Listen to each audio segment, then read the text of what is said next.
है कि आज मेरे भी पुण्य का उदय है कि मैं ऐसे स्थान पर आया हूँ जहाँ एक तरह से गुरु गोविंद सिंह के दोनों बच्चों को दीवारों में सुना दिया।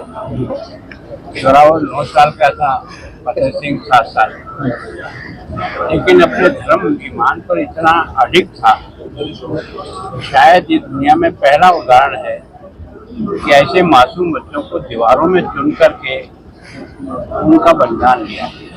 तो आप जानते हो कितनी पीड़ा होती है, आदमी का सर काटना होता है, एक झटके में कट जाता है, लेकिन एक एक ईंट रखना और उसके साथ पूछना कि बोलो तुम्हें मंजूर है क्या, कबूल है क्या, का नहीं कहो। ऐसे बहादुरों की धरती गुरु गोविंद सिंह ने जिन पुत्रों को पैदा किया, उन्होंने देश के ऊपर, देश धर्म पर अपने आप को बात किया। वो पवित्र था। माँ गुजरी भी साथ नहीं।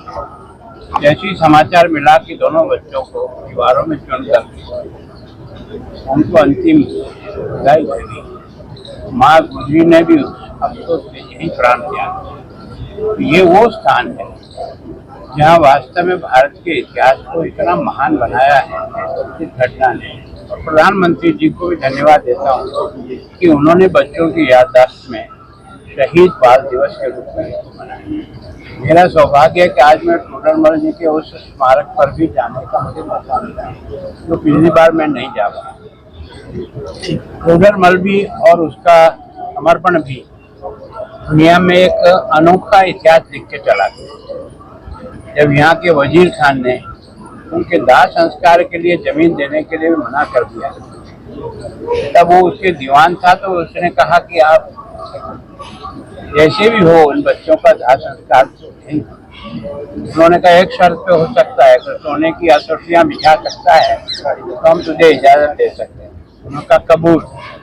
जब बिछाने लगा तो आड़ी बिछाई, तो कहा नहीं खड़ी बिछानी पड़ेगी। तो उसने अपनी सारी संपत्ति एक तरह से इसके लिए दे करके उस जमाने का 780 किलो सोने के वजन का उसको भेंट कराई।